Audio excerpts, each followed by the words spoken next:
অনেক বড় জায়গা জুড়ে মানে দুখানা গোডাউন ছিল। সেই দুটো গোডাউনের একটা ডেকোরেটরের গোডাউন ছিল আর একটা কোনো মোমোর কিছু ছিল। এই দুটো জায়গা নিয়ে অনেক বড় জায়গা।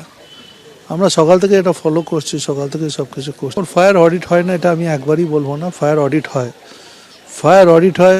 ফায়ারের এনকোয়ারি হয়, ফায়ারের রিপোর্ট হয়, সবই হয়, কিন্তু মানুষেরও কিছু অসতর্কতা থাকে। এত বড় শহরের মধ্যে অনেক কিছু ঘটনা ঘটায় এবং অনেকে নিজেরা বুঝতে পারে না, নিজেদের লাইফটার জীবনে তারা বুঝতে পারে না, লাইফটার থেকে বেশি ব্যবসাটা মনে করে বড়।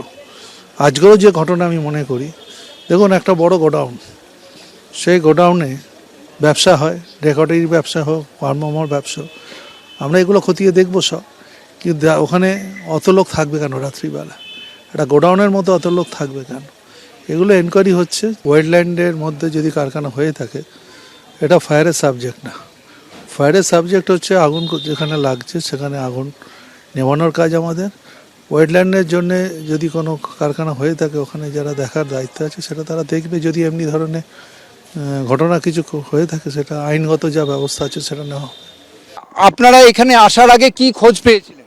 খোঁজ পেয়েছি 12টার সময় একজন গেছে, চিড়ে বেরিয়ে গেছে, একটু জলসে গেছে, যে বলছে যে শুধু ধোঁয়া আর আগুন, কিছু বলতে পারছে না, সেন্সিটিভ হয়ে যাচ্ছে শুধু। সেই জেনে আমরা এসেছি। এসে কি দেখলেন? এসে দেখছি জল দিচ্ছে। দমকল কি ঠিকঠাক ভাবে কাজ করছে এখন যা দেখছেন? এখন আর কিছু নেই, এখন কোনো না। না, কাজ করছে না। কেন? কেন জানি না, জল দিতেছিল, জল তো বন্ধ হয়ে গেছে অলরেডি। জল তো বন্ধ হয়ে গেছে। তারপরে লাইটের কোনো ব্যবস্থা নেই। তারপরে আমরা এসে পুলিশ প্রশাসনকে জিজ্ঞাসা করলাম যে স্যার কি অবস্থায়, আর জেসিবি এনে ভাঙা হলো না কেন? তারপরে জেসিবি এলো সন্ধ্যের মুখে, এসে দেখলাম তো জেসিবি কাজ করছে।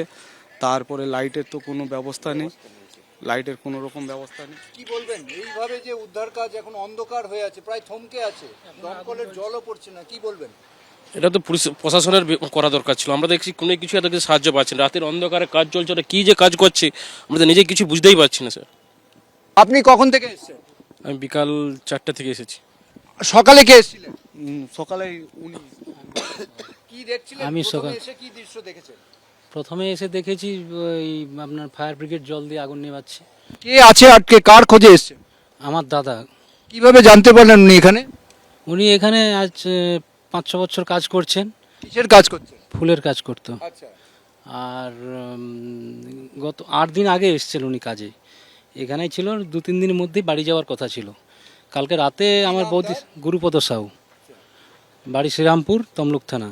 আরো একজন রয়েছে, কি বলবো, আপনি এখানে যে এসছেন সকালবেলা, আপনাদের ওখানেও আরো একজন ফিরে গেছে রাত থেকে, বলছিলেন যে পুড়ে, সে কি ঘটনাটা কি?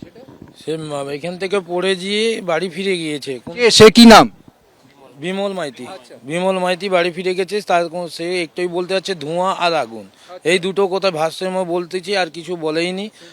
সেন্সলেস হয়ে গেছে। আমরা ওখান থেকে ওর কাছে জেনে এখানকে এসেছি ঘটনাস্থলে। এসে দেখছি ফায়ার ব্রিগেড জল টল দিচ্ছে। এখন কি জল বন্ধ হয়ে গেছে কেন বলছে? জল বন্ধ হয়ে গেছে কেন আমি তো জানি না স্যার, প্রশাসন জানে। আর এই যে আলো নিয়ে বলছিলেন, কি আপনারা বলছেন? তো নেই, দেখতে পাচ্ছি প্রশাসন তো অন্ধকারেই যাচ্ছে, আমরাও অন্ধকারে যাচ্ছি। কোনো আগুন জ্বলছে এখনো, জলও দিচ্ছে না তো, আর ভূমিকাই দেখতে পাচ্ছি না কিছু।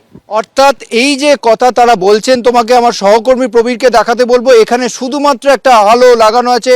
কিছুক্ষণ আগে সেই একটি আলো দেওয়া হয়েছে, তবে পুরো জায়গাটা এখনো অন্ধকারে এবং জল সরবরাহ আচমকা বন্ধ আছে। কেন বন্ধ আছে সেই প্রশ্নটাই তারা করছেন।